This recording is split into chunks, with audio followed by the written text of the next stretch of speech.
அனைவருக்கும் வணக்கம். நான் உங்கள் உண்மை ஆனந்தல் பேசுகிறேன், வேலூர் மாவட்டத்திலிருந்து.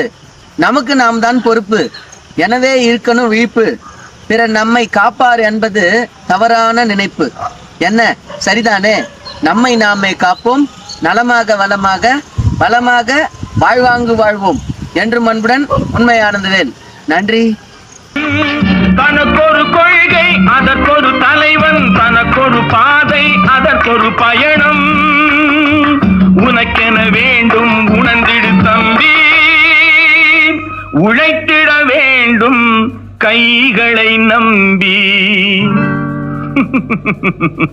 எத்தனை பெரிய மனிதனுக்கு எத்தனை சிறிய மனம் இருக்கு. எத்தனை பெரிய மனிதனுக்கு எத்தனை சிறிய மனம் இருக்கு. எத்தனை சிறிய பறவைக்கு எத்தனை சிறிய பறவை